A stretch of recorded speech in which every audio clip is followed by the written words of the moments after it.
সংস্কার না হইলে নির্বাচন হবে না। যে সব সংস্কারের মূল সংস্কার কোনটা? কনস্টিটিউশনাল সংস্কার তো মুখে বললে হবে না, তার জন্য we should have a parliament. 16ই ডিসেম্বরকে আর 5ই আগস্টকে এক মাপ পাঠিতে মাপবো কেন? 5ই আগস্ট একটা সরকার পতন, 16ই ডিসেম্বর একটা দেশের মানচিত্র পরিবর্তন, একটা স্বাধীনতা, ওটা হলো আমার মৌলিক ভিত্তি। আমি 16ই ডিসেম্বরকে অস্বীকার করে 5ই আগস্টকে মানব, তাহলে 16ই ডিসেম্বরে যারা অপরাধ করছে তাহলে তারা অপরাধী না। 71 যারা মুক্তিযুদ্ধ করছে তারা অপরাধী। এখন যদি কেউ আমাকে প্রশ্ন করে ইলেকশন কবে হবে, তাহলে আমার ছোটবেলা ওই বিচার আচারের গল্পের একটা অংশ বলবো। ছোট এক গ্রামে এক লোক একজনের থেকে 500 টাকা ধার নিয়েছে, বা আরো কম ধার নিচ্ছে, তো বলছে আমি 1 মাসের মধ্যে আপনাকে পৌঁছে দেবো। প্রায় বছর পার হয়ে যেতেছে। একদিন পাওনাদার ওর বাড়ির দিকে যাইতেছে, তো যে দানাদার সে টের পাচ্ছে যে সে আসতেছে, তখন সে বাড়ির মধ্যে একটা শাবল লইয়া মাঠে উঠতেছে। কি রে, কি করো? তারা করছে একটা গাছ লাগানো। ভালো কথা, কি গাছ লাগানো? এই কথাবার্তার মধ্যেই সে আবার হঠাৎ করে বললো যে তুই যে আবার টাকাটা নিলি, টাকাটা তো দিলেন না, আর আপনার টাকাটার মধ্যে তো গাছ লাগাইতেছে। কি গাছ লাগাইছে? তেঁতুল গাছ। কি হইব? তেঁতুল গাছ বড় হইব, তেঁতুল ধরবো, বাজারে নিয়ে বিক্রি করবো, তারপর আপনার টাকাটা ফেরত দেবো। তো এখনকার নির্বাচনটা কবে হবে? আমার মনে হয় ওই যে তেঁতুল গাছ লাগাইছে, ওই তেঁতুল গাছটা বড় হইব, যখন এই তেঁতুল গাছটা বাজারজাত করতে পারবো তখন নির্বাচন হবে। তার মানে মঈন আহমেদ, ফখরুদ্দিনরা কইরা -2 গিয়া তারা কত রকমের দল করে লাস্টে কিন্তু -2 একটারে অ্যাকসেপ্ট করে একটারে মাইনাস করে কিন্তু ওরা দেশ। এই যে ফখরুদ্দিন মঈনুদ্দিন আহে না কেন দেশে আয় না কেন? বান্ডেল থাকলে প্রতি সেনমানিতে টাকা বাঁচবে। বিকাশ সেনমানি বান্ডেল কিনে জিতুন প্রতি লেনদেনে। এরা আসে না কেন? এরা এই দেশের গণতান্ত্রিক ব্যবস্থা আর বিরাজনীতিকরণের যে বীজ বপন করে তুলছে। আমার অন্তরাত্মা বলে রাজনীতিতে রাজনীতিবিদদের যে বিতরণ করার নানা পদ্ধতির সংস্কারের মধ্যে দিয়ে আসতেছে। অর্থাৎ রাজনীতিবিদরা রাজনীতি করবে না, জ্ঞানী গুণী লোকরা রাজনীতি করবে। এখান থেকে বের হয়ে মানে পন্থাটা কি, কিভাবে বের এটা পন্থাটা আবিষ্কার হবে। পন্থাটা তো আমি আগাম বলবো না, পন্থাটা কোনো না কোনোভাবে একটা আবিষ্কার হবে। আমি তো বসে থাকবো না। আমার গণতন্ত্রের লড়াই তো থেমে নাই, আমার গণতন্ত্রের লড়াই চলবে। এটা কেউ আটকে রাখতে পারবে না। তাতে আবার যদি লোক মারা যায় যাবে, যেতেও পারে, নাও যেতে পারে। আমি মনে করি তারা নির্বাচনটা দিব। নির্বাচনটা যদি দিতে হয় জনগণের মধ্যে কাজ ছাড়াও জায়গায় আনতে হইব, আমি নির্বাচনটা দিচ্ছি। এইসব কথা ভাষা কথা প্রধান উপদেষ্টা কবে একটা, তার পিএস কয় আরেকটা, তার উপদেষ্টা কয় আরেকটা, তো পাবলিক কার কথা বিশ্বাস করে? সংবিধানের ভাষা হচ্ছে বড় ভাষা হইল, কেউ বলে বুদ্ধিমান দরকার, ওনার আরও থাকা দরকার। অন্তর্বর্তীকালীন সরকার অনন্তকালের জন্য দরকার, এমন কথা তো বল। সংস্কার না হইলে নির্বাচন হবে না। যে সব সংস্কারের মূল সংস্কার কোনটা? সব সংস্কারের মূল সংস্কার কোনটা? আমরা 31 সংস্কার প্রস্তাব দিছি তো দেই নাই কিন্তু না, আমরা এটা বিশ্বাস করে দিছি। আমরা সরকার পতনের পরে দেই নাই, আমরা সরকার পতনের আন্দোলনের 2 বছর আগে 31 দফার ভিত্তিতে আমরা সকল রাজনৈতিক লড়াই করছি। তো এখন আবার নতুন করে জ্ঞানী গুণী আবার সংস্কার কি বাকি দেব? রাজনৈতিক দলরাই তো সংস্কার প্রস্তাব দিয়ে রাখছে, ঠিক না? একটা সরকার ওদিনকে হাসিনা যদি স্বাভাবিকভাবে পদত্যাগ করতো, যদি এইভাবে না হইয়া, তাহলে একটা সরকার করতে হতো। সেই সরকারের অধীনে 90 দিনের মধ্যে নির্বাচন করতে হতো।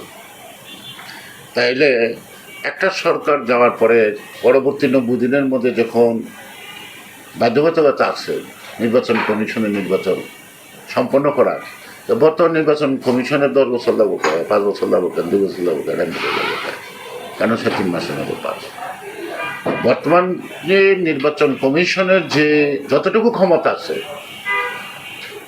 বর্তমানে সংবিধানে, এই হাসিনার সংবিধানে যাই বলে, যতটুকু নির্বাচনে যতটুকু ক্ষমতা আছে অতটুকু যদি নিষ্ঠার সাথে আন্তরিকতার সাথে প্রয়োগ করে, এটা সুষ্ঠুভাবে নির্বাচন করা সহজ, কোনো কঠিন না, পাবলিক সাপোর্ট করতে। আর সংস্কারটা প্রয়োজন দেখা দিচ্ছে কেন? 16 বছর অগণতান্ত্রিক শাসন ব্যবস্থা ফেসিজমের কারণে। বান্ডেল থাকলে প্রতি সেনমানিতে টাকা বাঁচবে। বিকাশ সেনমানি বান্ডিল কিনে জিতুন প্রতি লেনদেনে।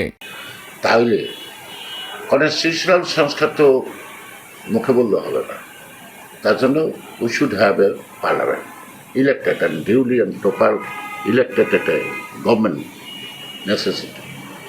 তাহলে প্রথম সংস্কারটা হচ্ছে হয়তো গণতন্ত্র, একটা অবাধ সুষ্ঠু নির্বাচনের মাধ্যমে পরবর্তী সংস্কারের একটা ফাউন্ডেশন, এটা হলো পূর্ব শর্ত।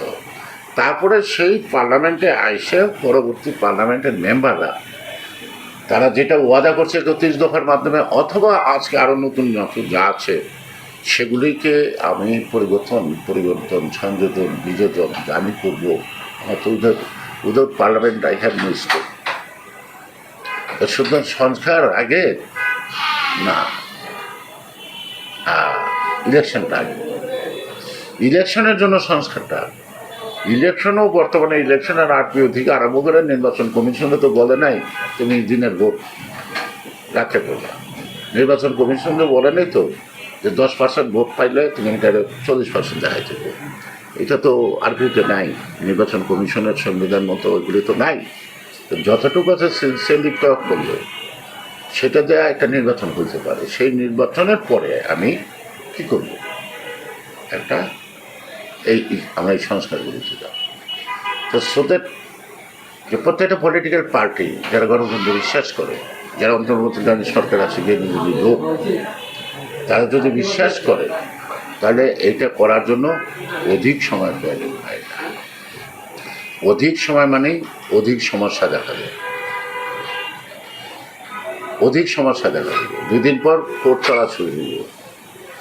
হ্যাঁ, একটা করবে গভর্নমেন্ট, আরেকজনে একটা রিট করবে কি না, আরও বেশি বিপদগ্রস্ত হওয়ার সম্ভাবনা আছে। আর যারা উইদাউট সংস্কার নির্বাচন হবে না, তাহলে তাদের কাছে আমার প্রশ্ন, সংস্কারকে তোমরা করবা, এটি সংস্কার না এটার অ্যাপ্রুভাল লাগবে? এই অ্যাপ্রুভাল কে দেবে? Will give the approval. Ordinance জারি করতে হলে তো সংবিধান সম্মতি করতে হবে, স্থগিত করতে হবে। এই ক্ষমতা কার আছে? আর আমার 600 পৃষ্ঠার সংস্কারের প্রস্তাব, আমি কয়টা অর্ডিন্যান্স জারি করব, কয়টা অধ্যাদেশ জারি করব? 1টা 2টা। আমি কি করতে পারি? ডক্ট্রিন অফ নেসেসিটি হাইকোর্টের রেফারেন্সে আমরা ইলেকশনটাকে সঠিকভাবে করার জন্য যদি বাধা থাকে সেই বাধাটা উদ্যোগের ইলেকশনটা করে দেবো, তাই না? ইলেকশন হইলেই তো রেটিফিকেশন হয়ে যাবো সাথে সাথে সংবিধানের সঙ্গে। আরেকটা হলো যে সংস্কার কইরা না, আমরা সংস্কারে ঐক্যমত পোষণ কইরা তারপরে নির্বাচন হলে অঙ্গীকারবদ্ধ থাকলে আমি সংস্কারগুলি করব, ঠিক কিনা? এখন আমি 16ই ডিসেম্বরকে আর 5ই আগস্টকে এক মাপ পাঠিতে মাপবো কেন? 5ই আগস্ট একটা সরকার পতন, 16ই ডিসেম্বর একটা দেশের মানচিত্র পরিবর্তন, একটা স্বাধীনতা, ওটা হলো আমার মৌলিক ভিত্তি। আমি 16ই ডিসেম্বরকে অস্বীকার করে 5ই আগস্টকে মানব, তাহলে 16ই ডিসেম্বরে যারা অপরাধ করছে তাহলে তারা অপরাধী না? 71 যারা মুক্তিযুদ্ধ করছে তারা অপরাধী, তাহলে তারা অপরাধী। আমি যদি 16ই ডিসেম্বরকে স্বীকার না করি আমার জন্ম তারিখ, তাহলে তো আমার সবই বৃথা, তাহলে আমিও অপরাধী। এই মতদৈত্য তো রাজনীতিতে চলছে যে কি দেখানো? 5ই আগস্ট হয়েছে, দেশ স্বাধীন হয়েছে, এখন তারা মুক্তিযুদ্ধ হয়েছে, 71 যারা যুদ্ধ করছে তারা সব রাজাকার। তো সেই জন্য বলতেছি যে নির্বাচন কবে হবে অনেকে বলে, বা কাগজ দেখলাম নতুন দলের কথা। নতুন দলকে আমি স্বাগত জানাই। গণতান্ত্রিক রাজনীতিতে স্বতঃস্ফূর্ত দল। Peoples will decide who will be the best for the next. এটা পিপুলস চাই। আমরা জনগণ যে দেশের মালিক, এইটাকে প্রতিষ্ঠিত করতে চাই।